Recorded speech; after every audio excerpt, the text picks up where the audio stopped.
Hello and welcome to Beyond the Plate with Carol, where we will explore food and a little beyond. So come along with me on this journey and see what we uncover. We are here at the studio at the Beacon, and I have to tell you, today's conversation is one that I have been genuinely looking forward to.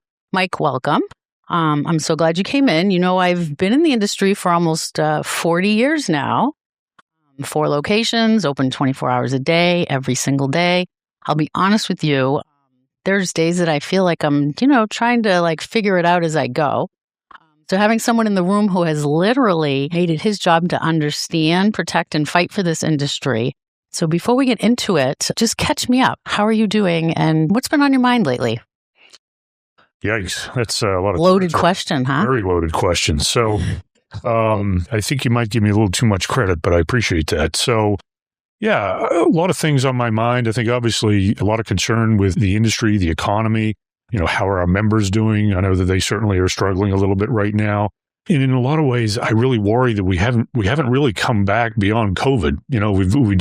We fell in a hole and we're still digging out of it. And so I certainly worry about that on a regular basis. But, the association, we exist as to support those members, offer guidance and counsel, support them any way we can, those kinds of things. And I'm sure we're going to get into that a little deeper. We will. So you were actually in the trenches before you were at NHLRA. And, I didn't know, maybe I did know it and I just forgot. It came to me and I'm like, oh my gosh, you were running CR Sparks in Bedford.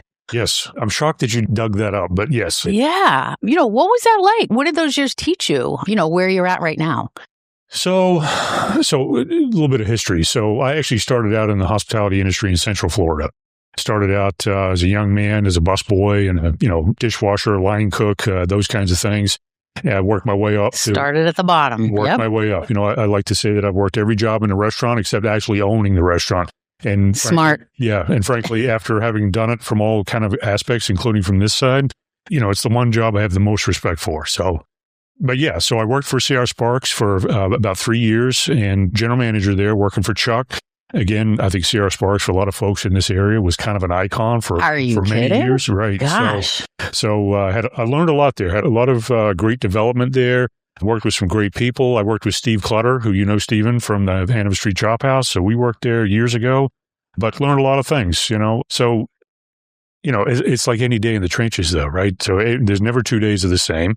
You never know what you're walking into. And when you walk into it, you just got to figure it out. So and you wear many hats. Absolutely. Oh, my goodness. And, I do have to, my husband's cousin, my husband was talking to him and mentioned that you were coming on because he listens to the show. And he worked for you, Craig Anderson. Do you remember Craig Anderson? Goodness, yes. That's my husband's That's a long time ago, but yes. Yeah. That's so funny. All right. So at CR Sparks, when did you make the shift to the association side of things? And what made you want to do that kind of work? So I actually went from CR Sparks. I was recruited into United Beverages at the time, which was then purchased by Southern Wine and Spirits. So I worked for them for about 7 years. So I was running the on-premise division for Maine, New Hampshire, and Vermont, and learned a lot of interesting things, particularly the liquor laws, liquor enforcement, which is a whole separate topic. And then from there, I was recruited to come to this role by a number of folks, Chuck being one of them. But there was a number of folks on the board that I had, gotten to know through my CR Sparks days and then through working in the beverage alcohol industry. And so recruited to this job. And of course, my timing couldn't have been worse. I took the job and started November of 2008. And if you recall, that was a dark time, the Great Recession. And so obviously I took over the helm of a struggling nonprofit and was trying to put the wheels back on. And so that was a very challenging, very interesting time. And the toughest thing I had to learn was to go from the for-profit world where you legitimately were selling something. You were selling a glass of wine or a meal or whatever it might be, or an experience. I'm moving into this nonprofit world where I'm selling a concept. There's no tangible thing that we have. So, and then understanding the nonprofit rules and what you can do and can't do. I learned an awful lot, I have to say. I bet. Oh my gosh. So, for people that don't know what NHLRA actually does day to day, and, for listeners tuning in that may not know NHLRA, it's National New Hampshire Lodging I'm like, I was going to say national. I'm like, Carol, come on. New Hampshire Lodging Restaurant Association. Yes. What is your day to day? What do you guys do? So I should give a little bit of history about the organization first and then talk about day to day. So The organization was founded in 1919 right here in Manchester by a group of hoteliers. It was started out as a hotel association. It's survived for 107 years there now. July will be 107 years. In that time, it has morphed and changed and moved around the state from various places, et cetera. It's a little older than the Red Arrow. Yeah, just a little. Yeah. Again, I think it's gone through numerous edifications over the years, but ultimately the association is a 501c6 nonprofit. We also have a 501c3 education foundation, which is a separate entity that operates under our umbrella. But that C6 allows us to be a membership organization. We're governed by a board of directors, which is made up of folks within the industry. Amanda Wibby works with you guys. Is on the board right now with us. Appreciate her support. She's doing a great job. So we're governed by a board of directors. We handle all sorts of things. An average day for me just depends on the time of year. So, for example, January through June, it's legislative session, so it's all hands on deck. And, we have our lobbyist, Henry Vayu. We're working on all the bills that the industry is opposed to. I'm working to make sure that those don't pass. We don't have any bad ideas that come in as new regulations the business is going to have to comply with. And then we also usually have a few initiatives that we're supporting and pushing and trying to pass. And whether that's, working on deregulation of various things for the industry, but so January through June is usually around that. We obviously have to do fundraising, those kinds of things, membership sales, networking events, those kinds of things. And then we have all kinds of programs and services that help our members with group buying. So, for example, we have the Workers' Compensation Trust Program, which I think Red Arrow is a member of. We are. Yeah. We have a multiple employer 401k plan, which allows very small businesses to enjoy offering a full-blown 401k program without all of the added costs that come with that. I think Red Arrow's in that too. I think we are, yes. Yeah, I was going to say, we're in that also, yes. Yes. So this is starting to sound like an advertisement. So, but and then beyond that, we have a variety of things. We have discounts on music licensing. We have insurance programs. We have credit card processing programs. We have a company merchant advocate that will do a credit card statement audit for you, which we found incredibly useful for the association. I'm saving between $3,000 and $4,000 a year just in credit card fees for a little association. So wow. It's worth a look for those folks out there that are struggling with credit card costs. And I know that's pretty much everybody. Crazy. Yeah, it's out of control. So, yeah. It is. So you have over 1,000 member businesses. That's a lot of different, places, different sizes, different needs. How do you hold all that together? It's a bit slippery at times. I'll be honest. Obviously, we have everything from, a bed and breakfast all the way up to like the Omni Mount Washington Hotel. We have a little pizza shop up to, some larger chain restaurants.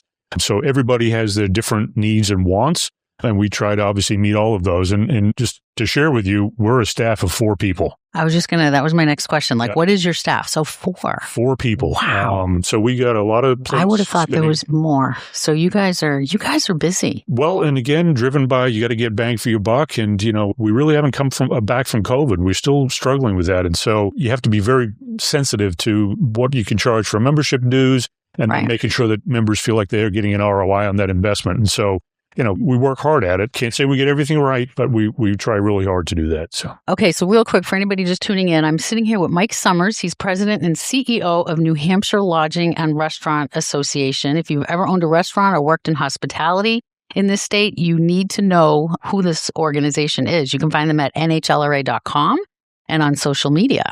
All right, let's talk about advocacy. Because from what I understand, you're up in Concord fighting, for our industry constantly. Can you walk me through what that looks like? What are you up against in the moment now? Right now? Ooh, you're talking about COVID a lot. So sure. And actually it's a little bit of a residual from COVID, but we were just successful in passing a bill with a lot of help from legislative folks that the governor signed recently that allows for restaurants to do cocktails to go. So, during COVID, they were able to do beer and wine and originally manufactured packaging. This will allow businesses to now essentially build a program where they could do, the house-made margarita, the, specialty Manhattan, whatever it might be. And they can package that in a, sealed cup and that kind of thing. And they can sell that for people to purchase with meals and stuff like that as a to-go item or for delivery, provided it's an employee delivering. And if anyone's interested, call me. We can walk you through the program. Oh, interesting. So we were just successful in getting that passed. And I don't think it's going to be an enormous thing for the industry, but I think for those niche places that really take pride in their cocktail programs, I think it's going to be a really cool ad for them. So we'll see how much that grows over time. How are people reacting to that? What's kind of like the consensus with businesses? Are they like, yay or nay, or is it half? I'm curious. Well, again, everything goes through our board of directors, right? So we bring these initiatives to them and they tell us, this is something we want, go get it. And so I would say of our board of directors, probably a third of them are interested in maybe dabbling or participating or trying it. It's another stream of revenue, right? Absolutely. It's a value add to your to-go program. So yeah, we probably have maybe 25, 30% of folks will probably give it a shot. There's a group of folks that probably don't even have liquor licenses. It doesn't make sense for them. Right. And then there are others that probably won't bother because it's more hassle than it's worth. So we'll see. It's like everything else. It's like what we advocate for is less restriction on the hospitality businesses so that you can build a business plan that makes sense for you to go to market. Right. Now, we've talked about COVID hit this industry harder than probably almost anyone. You track those closures, over 200 restaurants gone permanently. What was that period like for you personally, running an association when the whole industry was like on the edge and just like, oh my gosh? I mean, yeah, that was a tough one. Yeah. A lot of people called up absolutely distressed, distraught that they were going to lose their business, their entire life, equity, hard work they'd put in for 30 years.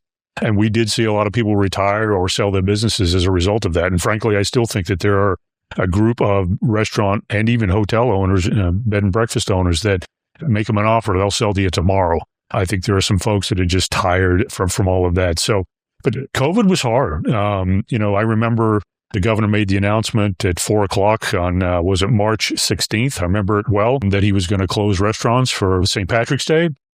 St. Patrick's Day at 9 a.m., I was sitting in the governor's office saying, what are you doing? Yeah. And we had, business and economic affairs and a group of people there. And they were making the case of this is what's happening. This is why we're concerned. This is why we're doing it. So I immediately was included and put on or participated in the reopen task force. I wrote the very first draft of the reopening guidelines. Obviously, mine were a lot more generous than what the state actually issued, but I'd included, outdoor dining and all those kinds of things. So I was just trying to find ways for people to survive at that. Right. It was a very stressful time. I know for us, I remember, takeout was brought up. I mean, we've always done takeout. They'll call and come pick up an order, but actually doing like the DoorDash thing. And I'm like, who is going to order eggs on DoorDash? Like, are you kidding me? And then the outside dining. I mean, when I look back on it now, I mean, really the ones that survived are the ones that, they had to pivot. You had to, do what you got to do. And we did that and, we made it. And my gosh, DoorDash is like huge for us to this day. It's like crazy. And I still just can't get over that. I still cannot get over that people order eggs on DoorDash. It's just so funny to me. And then the picnic tables outside of all the diners and stuff. But it worked. It worked. We ended up converting parking lots into dining areas. Our driveway in Manchester was our dining area. Right. Yeah. And again, it was not a good situation. Yeah. But, we were trying to make the best of it. And you're right. The people that pivoted and figured out how to go to market differently, figured it out. I will say that New Hampshire, we did relatively well compared to our neighboring states because, again, there's a lot of pressure on the governor and leaders to make changes. And those changes happened probably not as fast as the industry would have liked, but they happened faster than other states. And I think as a result, we picked up a lot of tourism market share. We picked up a lot of restaurant customers and, folks that have become fans in New Hampshire. So, knock on wood, we got out of it reasonably okay. But again, not saying any of it was easy and not saying that it's even over at this point, because if you look at kind of the tail, we went through the federal funds that helped everyone kind of survive, but then, we overspent and then all of a sudden inflation was crazy. And so you had these crazy fuel charges and the cost of food and everything went up just eggs dramatically. And steak and gosh. Yeah. And then everything of the inflation has dipped a little bit. And now we have another issue, with the Middle East. And so it's just like one thing after the other. It's like, we came back from COVID and, we couldn't find enough staff. We wanted to open, but we couldn't open 7 days a week. So we're open 4 days a week or whatever it was. And so just all, and not to relive the nightmare, but, there was just so many things people had to pivot to. And it was just you were just constantly putting out fires. Yeah. We had to close our third shift. Now we're back all 24/7, but it took a bit, but you do what you have to do.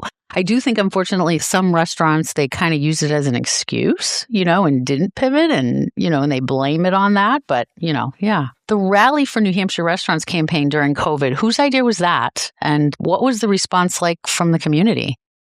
So that was really, us, the staff, trying to come up with a way to be more supportive. Obviously, we took it to the board and said, what do you guys think of this idea? Would this be helpful? Explain to people what that is.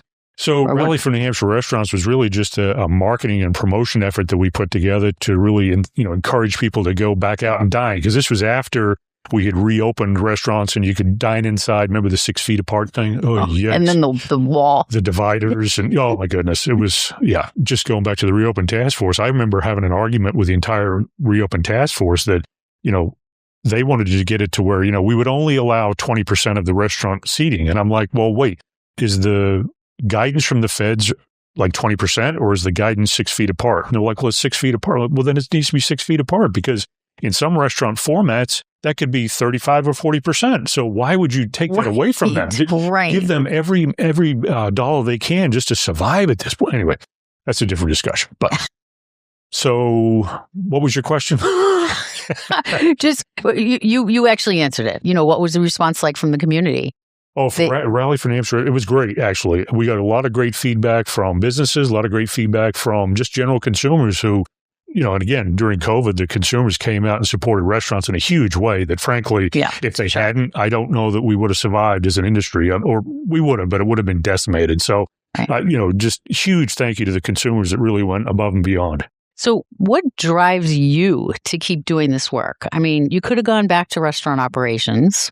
I'm rolling my eyes right now. You could have done a lot of things. What makes this the thing for you? I mean, you've been doing it now for a decade.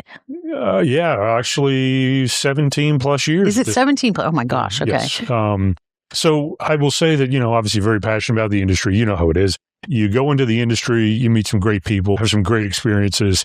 You just kind of end up stuck in the industry. And if you notice my career, even though I got out of the industry, I never really got very far from the industry. I'm industry adjacent, if you like. Yeah. So even when I was in the alcohol industry, I was calling on restaurants and hotels. Still, But what keeps me going is, there's always like one more thing I think I've got to do, So I started out, I was going to help get the organization back on track, and we did that successfully, and then it was get some workforce going, and then we did that successfully, and then COVID hit, and now it was like, oh, well, now we got to help everybody get back. And so I think we've done that as best we can to the point we're at right now. And, and now there's just additional issues. There's always some new issue that we have to fix, or I'm like, oh my God, we can't let that lay. We have to fix it. So it's just, there's always one more hill. So I'm just kind of stuck in that right now. Yeah, well, that's what keeps you going. All the, you toss a lot of balls. Well, there's a lot of great people in this industry, and we're just trying to support them as best we can. So, when you watch a restaurant close, and you have watched a lot of them close, what does that do to you? It's hard. Yeah, I bet. Yeah. And I guess it also depends on the business model. We saw some businesses close over COVID that, there were retirements, for want of a better term. And so, kudos to them. They made the finish line. But, these were generational businesses that closed. And so that's hard. On the flip side, there were certainly some operators that you're really not surprised that you got the news they were closing. So right, exactly. And that's what I mean. Yeah. Yeah. So there's certainly those that, work really hard. They take great great care of their customers, great care of their teams, their staff. And then there are others that, it's okay if we lose a few here and there. But I think for the most part, our industry is very passionate about what they do, and they take great care of their people. Yeah.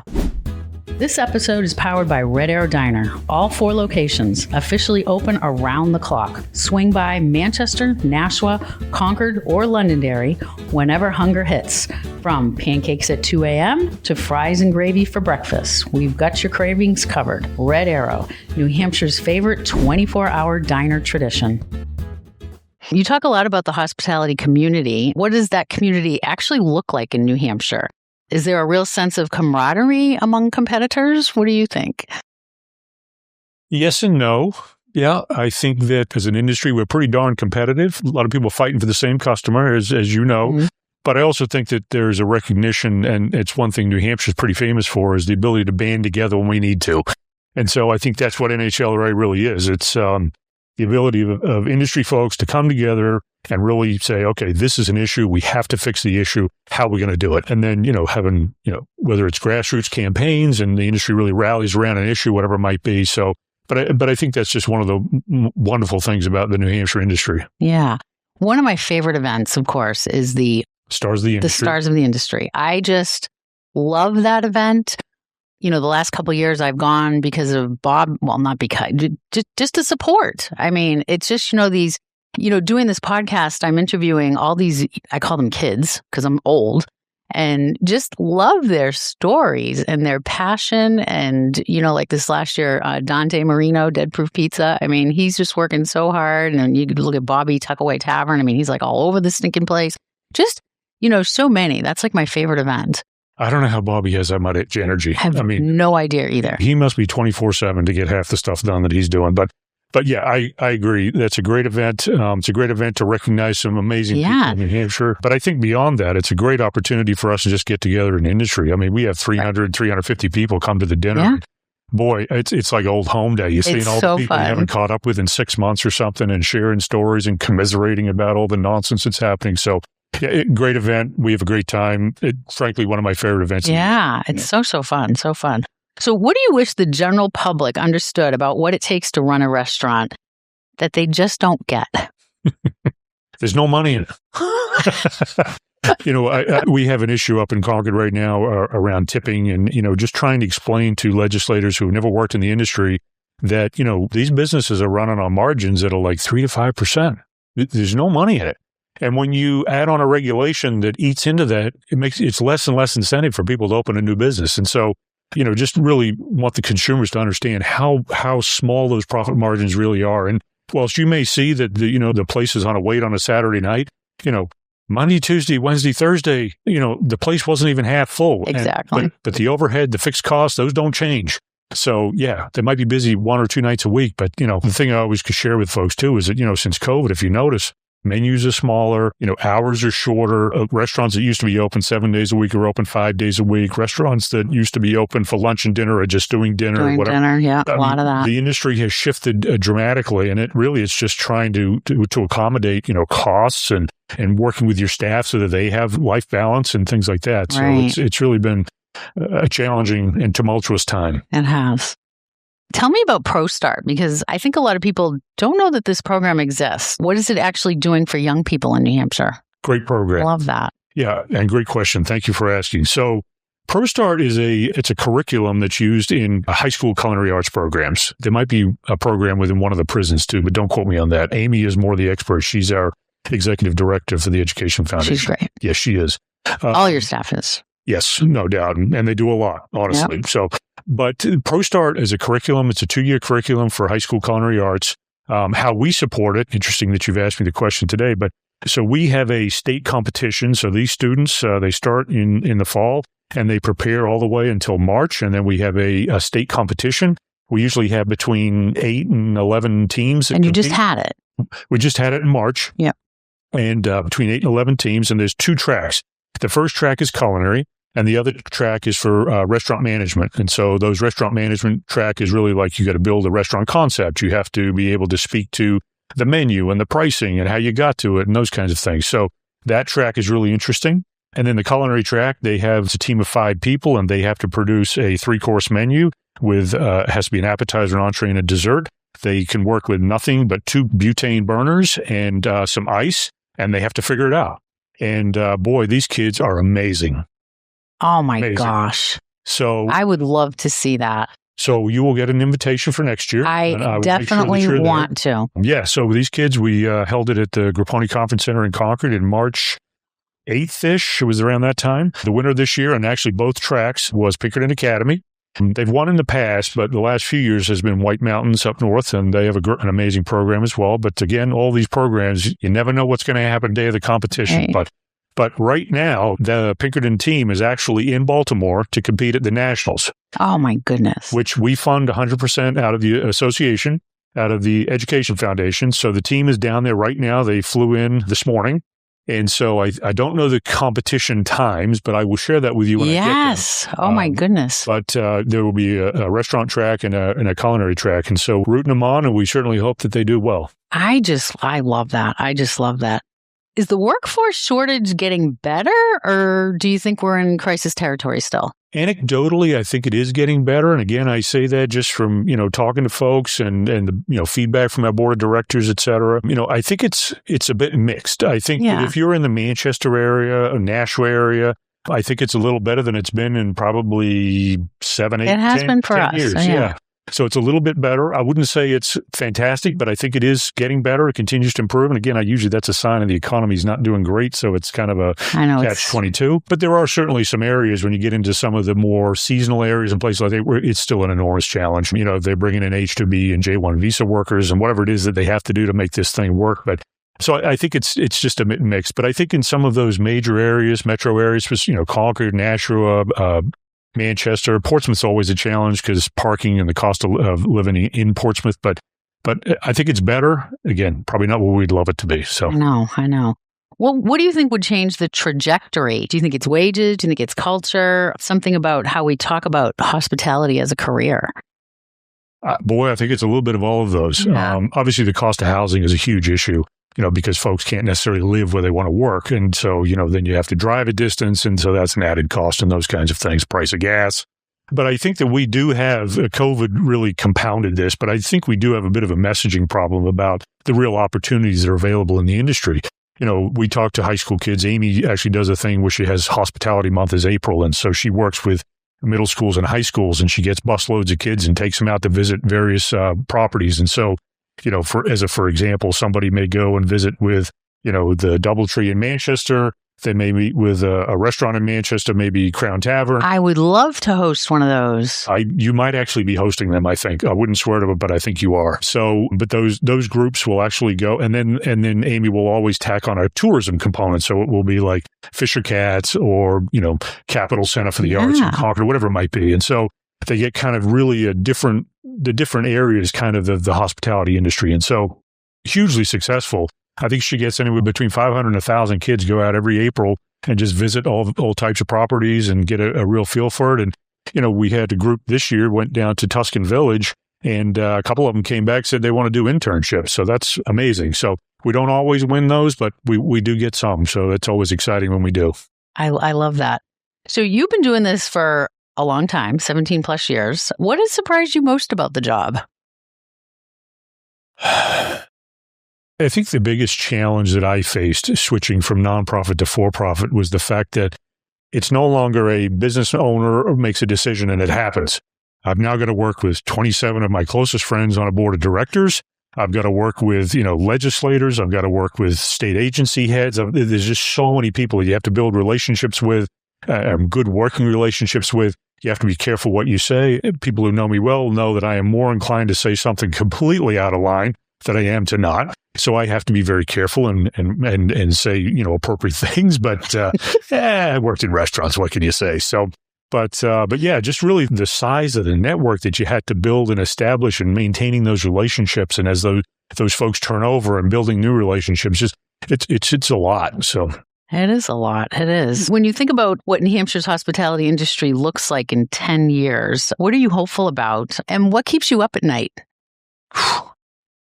Those are two very big questions. 10 years in the hospitality industry, I hope that we continue to have a thriving industry in New Hampshire. I hope that every town in New Hampshire has multiple restaurants so that because again, I feel that restaurants are really at the heart of every community. And then obviously beyond that is making sure that we continue to have great visitation to New Hampshire from our neighboring states, from international. We love our Canadian visitors and certainly hope they continue to come.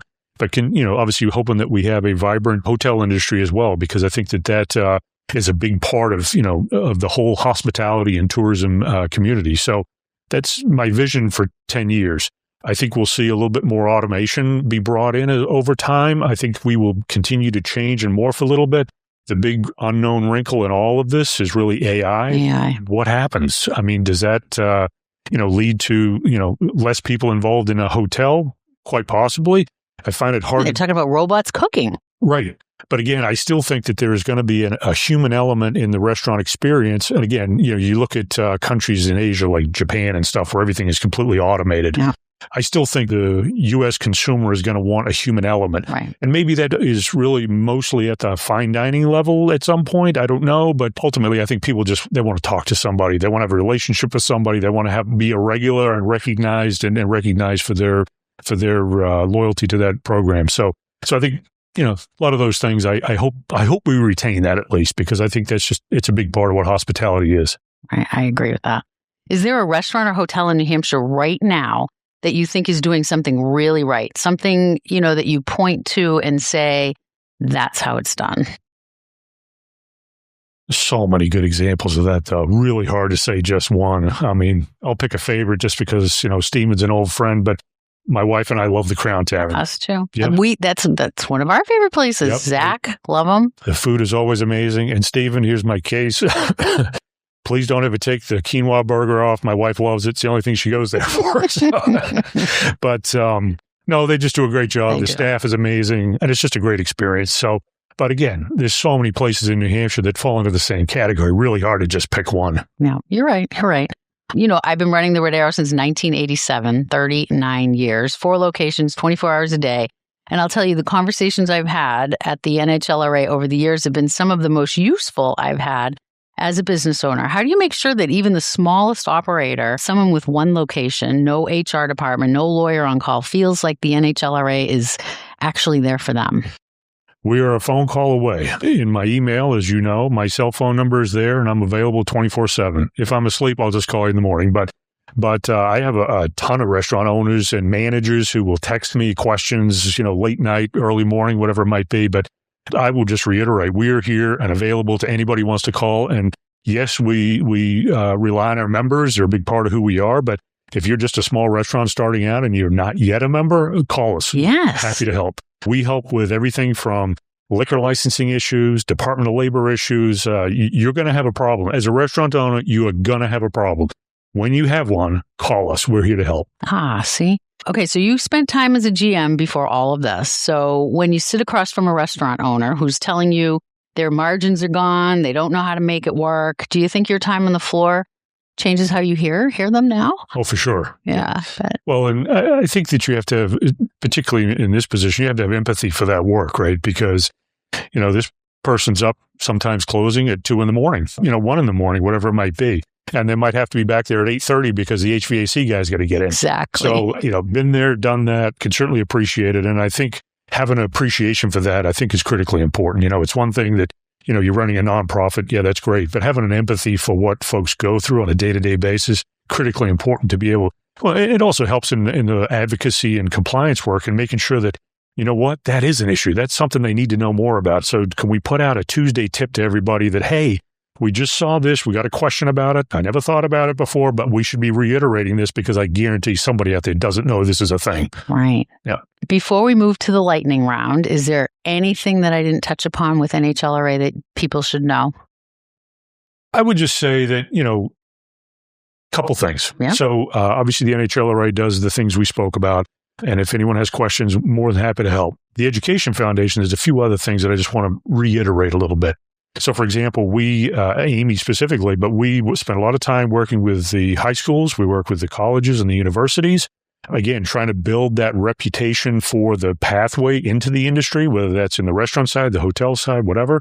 We struggle with how we can help the industry better brand careers in the industry.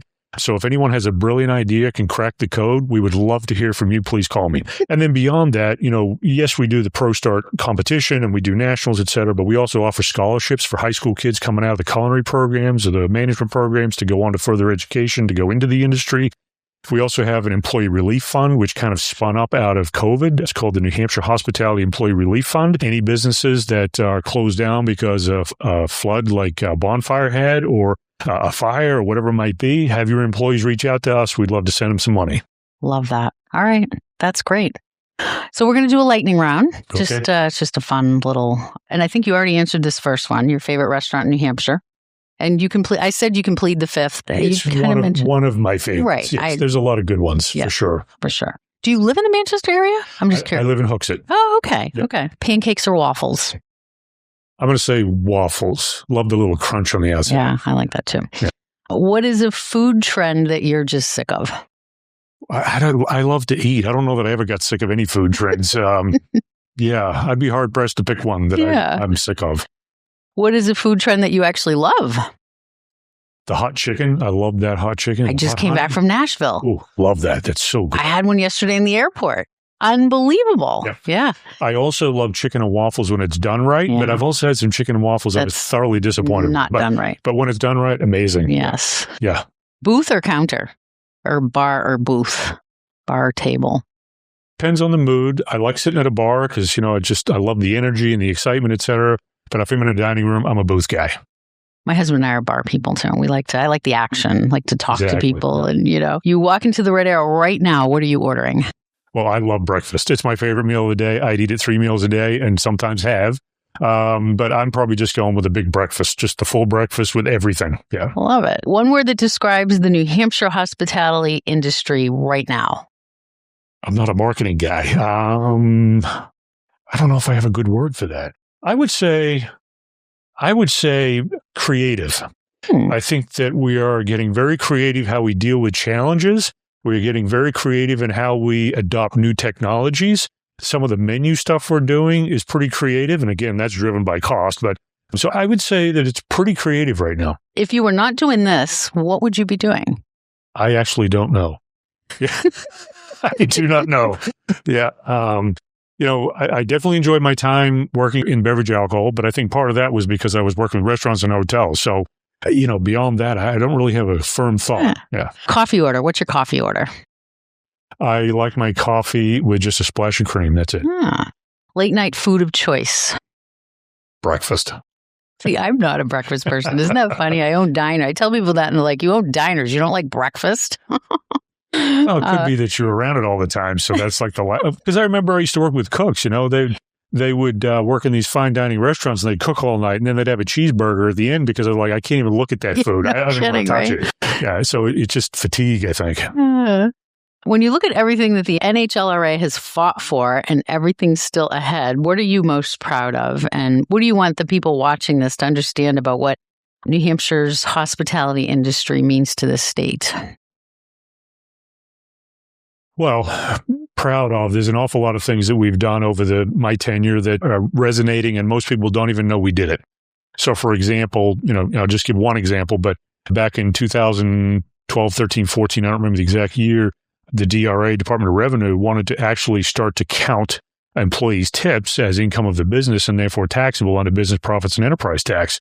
So we put a full court press on that. We fought tooth and nail, and we were ultimately successful in getting the legislature to put it into the budget bill that year and essentially derail that entire project. And most businesses don't know it, but it saved them millions of dollars. Huge. Yeah, millions of dollars. So those kinds of things. And again, it's like we don't know what's happening until a member calls us and says, hey, have you heard about this nonsense?